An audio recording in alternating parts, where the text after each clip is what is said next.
क्या यह संभव है कि पिछले 5 साल में झारखंड के सियासी जंग में एक दूसरे के खिलाफ आरोप प्रत्यारोप की तलवार ताने भाजपा और झामुमो साथ में आ जाएं?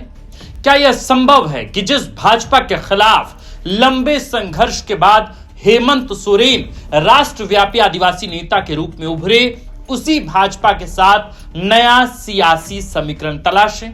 हालांकि भारतीय चुनावी राजनीति का इतिहास का तकाजा है कि यहां सियासी दलों के बीच दोस्ती और दुश्मनी समय, काल और परिस्थिति पर ही निर्भर करती है। तो हैरानी नहीं होगी यदि झारखंड में झामुमो और भाजपा के बीच नया गठबंधन जन्मे। सवाल तब भी है कि वह कौन सी परिस्थितियां और शर्तें हैं जिसकी बदौलत भाजपा और झामुमो साथ में आ सकते हैं। अटकलों की वजह ताजा सियासी घटनाक्रम है, जहां महागठबंधन के घटक दलों के बीच तल्खी अपने सबसे उच्चतम स्तर पर है। बिहार विधानसभा चुनाव में सीट शेयरिंग में उचित हिस्सेदारी नहीं मिलने के बाद अब चुनाव लड़ने से भी वंचित रह जाने वाले झामुमो के तेवर काफी तल्ख हो चुके हैं। हेमंत कैबिनेट में मंत्री सुदीव्य कुमार और झामुमो के केंद्रीय महासचिव सुप्रियो भट्टाचार्य ने खुलकर कह दिया है कि निकट भविष्य में प्रदेश में महागठबंधन की समीक्षा होगी। मंत्री सुदीव्य कुमार तो यहां तक कह गए कि इंडिया ब्लॉक के गठन में झामुमो ने महती भूमिका निभाई थी और अब तक सब कुछ सही दिशा में जाता प्रतीत हो रहा था। लेकिन यदि बदली हुई राजनीतिक परिस्थितियों में झारखंड और झारखंडी हितों पर मुश्किलें आई तो झामुमो कोई मुश्किल फैसला लेने से नहीं हिचकेगा। क्या हो सकता है वह मुश्किल फैसला? क्या झामुमो कांग्रेस और आरजेडी से गठबंधन तोड़कर मध्यावधि चुनाव की मांग करेगा या फिर बीजेपी के साथ गठबंधन करके सरकार चलाएगा? बिहार चुनाव में सीट शेयरिंग विवाद पर जैसी सियासी परिस्थितियां आई हैं, किसी भी संभावना से इनकार नहीं किया जा सकता। सुदीव्य कुमार ने बिहार में महागठबंधन में झामुमो को तरजीह नहीं देने को अपमानजनक बताते हुए आरजेडी के खिलाफ काफी कड़े शब्दों का इस्तेमाल किया है। सीट शेयरिंग में हिस्सेदारी नहीं देने को आरजेडी की राजनीतिक धूर्तता और चालबाजी बताते हुए सुदीव्य कुमार ने इसके लिए कांग्रेस को भी जिम्मेवार ठहराया है। झामुमो का आरोप है कि कांग्रेस ने भी मूक और मौन रहकर झामुमो के अपमान का तमाशा देखा, जबकि वह चाहती तो हमारी पार्टी को उचित हिस्सेदारी दिला सकती थी। इसलिए समीक्षा केवल आरजेडी की नहीं होगी बल्कि कांग्रेस का भी हिसाब किताब होगा।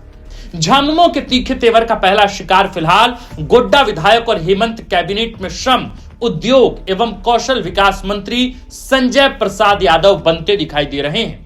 झामुमो की शिकायत है कि अपने बेटे रजनीश आनंद के लिए बिहार की कहलगांव सीट पाने की खातिर एड़ी चोटी का जोर लगाने वाले संजय प्रसाद यादव यहां झामुमो द्वारा दिए गए सम्मान का मान भी नहीं रख सके। वह बिहार में अपनी पार्टी के शीर्ष नेतृत्व से झामुमो को कम से कम 2 आदिवासी आरक्षित सीटें भी नहीं दिला पाए, तो फिर मंत्री पद का क्या फायदा? गौरतलब है कि मंत्री संजय प्रसाद यादव के बेटे रजनीश यादव कहलगांव सीट से आरजेडी के टिकट पर चुनाव लड़ रहे हैं, जिसके लिए मंत्री संजय प्रसाद यादव लगातार बिहार में बने रहे। पटना से लेकर कहलगांव तक में कैंप कर दिया, लेकिन सीट शेयरिंग में झामुमो को न्यूनतम हिस्सेदारी भी नहीं दिला पाए।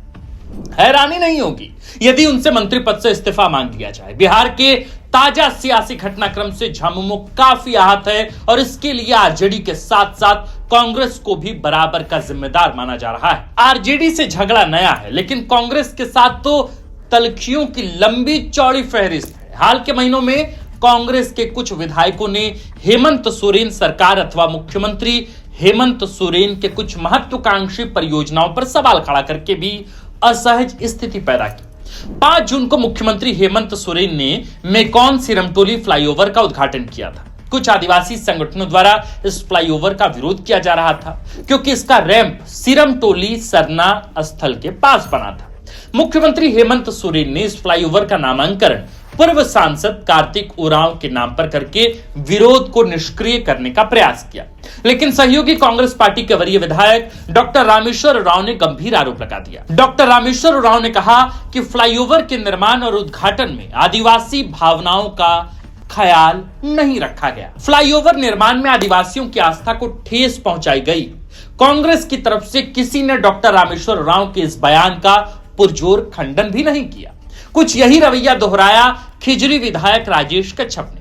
हेमंत सोरेन सरकार में शहरी विकास मंत्रालय और केंद्र सरकार के संयुक्त उपक्रम से धुर्वा में स्मार्ट सिटी परियोजना पर काम चल रहा है। यह मुख्यमंत्री हेमंत सोरेन की महत्वाकांक्षी परियोजना है, जिसके लिए कुल 618 एकड़ जमीन का अधिग्रहण किया गया है। पिछले दिनों राजेश कच्छप ने इस परियोजना के औचित्य पर ही सवाल उठाते हुए रैयतों के प्रति सरकार की मंशा पर प्रश्न चिन्ह लगा दिया। राजेश कच्छप ने पहले तो नामकुम सीओ से कहा कि वे जमीन का म्यूटेशन नहीं करें, जबकि तत्कालीन मुख्य सचिव अलका तिवारी ने म्यूटेशन का आदेश दिया था। राजेश कच्छप ने कहा कि एचईसी की जमीन रैयतों को लौटाने की जगह स्मार्ट सिटी पर करोड़ों रुपए क्यों फूके जा रहे हैं। वहां कुछ बनता ही था या बनना ही था तो स्मार्ट विलेज बनना चाहिए था। इस बयान को केवल एक विधायक मात्र का बयान नहीं समझा जाना चाहिए, क्योंकि राजेश कच्छप कांग्रेस विधायक दल के उपनेता भी हैं, विधायक के साथ साथ। कुछ विश्वस्त सूत्रों का कहना है कि विधानसभा चुनाव से पहले निश्चय पत्र के नाम से जारी मैनिफेस्टो भी कांग्रेस और झामुमो के बीच विवाद का कारण है।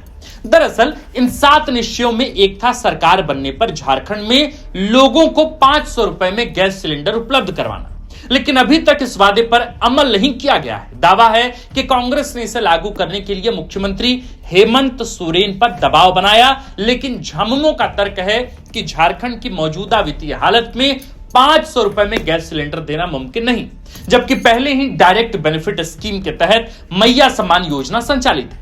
गौरतलब है कि पिछले दिनों जब दिल्ली में कांग्रेसी मंत्रियों, सांसदों और विधायकों की राहुल गांधी के साथ मीटिंग हुई, तब राहुल गांधी ने उनसे कहा था कि वे जनता से किया गया हर एक वादा पूरा करें, वादों पर झामुमो के साथ उचित समन्वय बनाएं। जानकारों का मानना है कि राहुल गांधी का इशारा गैस सिलेंडर के वादे की ओर था। संभवतः कांग्रेस कोटे के मंत्रियों ने ही शिकायत की होगी कि वे अपने एजेंडे के मुताबिक कार्य नहीं कर पा रहे हैं। उनको प्रदेश में झामुमो और सीएम हेमंत का पिछलग्गू बनना पड़ता है। मुख्यमंत्री हेमंत सोरेन के साथ कांग्रेस के मंत्रियों या विधायकों में व्याप्त असुरक्षा कोई नई बात नहीं। पिछले कार्यकाल में भी कई मौकों पर कांग्रेस कोटे के मंत्रियों और विधायकों ने यह आरोप लगाया था कि उनके विभाग के कामकाज और उपलब्धियों का श्रेय भी मुख्यमंत्री हेमंत सोरेन ले जाते हैं। पिछले कार्यकाल में राष्ट्रपति चुनाव से लेकर राज्यसभा चुनाव तक में कांग्रेस और झामुमो के बीच तीखा मतभेद हुआ था। पिछले साल विधानसभा चुनाव से पहले तत्कालीन प्रभारी गुलाम अहमद मीर के 2.5 साल के मुख्यमंत्री के सवाल पर तो बात औकात बताने तक पहुंच गई थी। सियासी जानकार मानते हैं कि इस गठबंधन में कई गांठें और किसी दिन धागा टूट सकता है। जैसा कि सियासत में कहावत मशहूर है कि यहां कोई किसी का स्थायी दोस्त या दुश्मन नहीं होता। यदि झामुमो और भाजपा साथ आते हैं तो बहुत हैरानी की बात नहीं है। झारखंड में पहले भी 2 बार झामुमो और बीजेपी गठबंधन की सरकार बन चुकी है। हाँ, वो और बात है कि यह रिश्ता ज्यादा चला नहीं, लेकिन कहा यही जाता है कि तब भाजपा से गठबंधन की पहल हेमंत सोरेन ने ही की थी। सियासत में कुछ भी असंभव नहीं है और बीजेपी झामुमो के बीच गठबंधन होगा तो सियासी जानकारों को हैरानी भी नहीं होगी, लेकिन इसकी कुछ चुनौतियां भी। 2010-11 का साल अलग था और हम अभी वर्ष 2025 में खड़े हैं। 2014 के विधानसभा चुनाव के बाद से हेमंत सोरेन के नेतृत्व में झारखंड मुक्ति मोर्चा काफी मजबूत हुआ है। 2014 में 19 सीटें जीतने वाला झारखंड मुक्ति मोर्चा 2019 में सीधे 30 सीटों पर जीत दर्ज करता है और 2024 में आंकड़ा 34 सीटों तक पहुंच गया। लोकसभा में भी झारखंड मुक्ति मोर्चा ने अभूतपूर्व प्रदर्शन किया। सियासी जानकारों का मानना है कि हेमंत सोरेन का मौजूदा सियासी कद भारतीय जनता पार्टी को मात देने से ही बना है। उनकी पहचान ऐसे आदिवासी नेता की बनी है जिन्होंने बीजेपी के कथित षड्यंत्रों का डटकर मुकाबला किया और चुनावी मैदान में बड़ी शिकस्त दी। 31 जनवरी 2024 को हेमंत सोरेन की गिरफ्तारी और फिर बीजेपी के नेताओं द्वारा लगातार अवैध खनन, जमीन घोटाले, शराब घोटाले सहित बेरोजगारी, पलायन, अशिक्षा और बुनियादी विकास को लेकर जिस प्रकार से मुख्यमंत्री हेमंत सोरेन पर हमला किया गया, उससे भी झामुमो और बीजेपी के संबंध तल्ख हुए। 28 आदिवासी आरक्षित सीटों में बीजेपी का केवल 1 सीट ही जीत पाना भी इस बात का संकेत है कि झारखंड के आम जनमानस, जिनमें आदिवासियों की बहुलता है, बीजेपी के विकल्प के रूप में हेमंत सोरेन और झामुमो के हाथों को मजबूती दी। यदि झामुमो ने बीजेपी से गठबंधन किया तो हेमंत सोरेन की उस छवि को गहरा धक्का लगेगा जिसमें उनको बीजेपी से लड़कर जीतने वाले योद्धा के रूप में दिखाया जाता है। बीजेपी से गठबंधन की कीमत झामुमो को मुस्लिम और ईसाई समुदाय के मतदाताओं को गवाकर भी चुकानी पड़ सकती है। डर इस बात का है कि झामुमो अपना सियासी आधार ही ना खो बैठे। देखना जरूर दिलचस्प होगा कि बिहार में सीट शेयरिंग में उचित हिस्सेदारी नहीं मिलने से नाराज झामुमो अपने सहयोगियों आरजेडी और कांग्रेस के साथ गठबंधन की समीक्षा कैसे करता है, इसका बदला कैसे लिया जा सकता है। झामुमो के तेवर अभी बहुत तल्ख हैं और इसी बीच झारखंड पुलिस ने सासाराम से आरजेडी के उम्मीदवार को गिरफ्तार किया। समझना मुश्किल है कि यह नियमित कार्रवाई थी या झामुमो ने आरजेडी से बदला लेने के उद्देश्य से ही ऐसा किया है।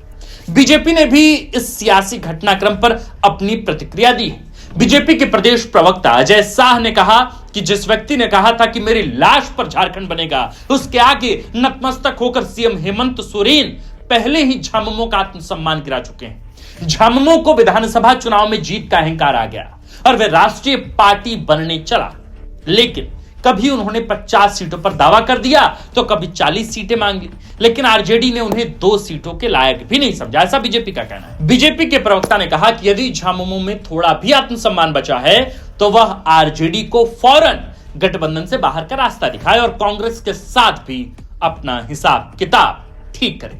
क्या झारखंड मुक्ति मोर्चा वाकई महागठबंधन के अपने सहयोगियों के साथ हिसाब किताब करेगा? ताजा सियासी घटनाक्रमों में अभी बहुत कुछ होना बाकी है। आप हमारे साथ बने रहिए, अपडेट एकदम मिलता रहेगा। बाकी हिसाब किताब का भी अपडेट आपको देंगे। बहरहाल मेरे प्रिय सुधी दर्शकों, आप इस पूरे मसले पर क्या सोचते हैं? आप हमें लिख भेजिए, बताइए हमें कि क्या वाकई मुख्यमंत्री हेमंत सोरेन कांग्रेस को छोड़ने का रिस्क उठा सकते हैं? क्या वाकई हेमंत में इतनी हिम्मत है कि इतना सब कुछ होने के बावजूद हेमंत कुछ बहुत कड़ा फैसला ले लें? और अगर कड़ा फैसला लेते हैं तो क्या होगा? मध्यावधि चुनाव होंगे या वे बीजेपी के साथ जाएंगे? क्योंकि गठबंधन को तोड़ने के बाद तो सिर्फ 2 विकल्प हैं और इन्हीं 2 विकल्पों में किसी एक का चुनाव करना है। आपको क्या लगता है, इन दोनों विकल्पों में अगर हेमंत आगे बढ़ते हैं तब कौन से चुनाव सबसे मुफीद होंगे?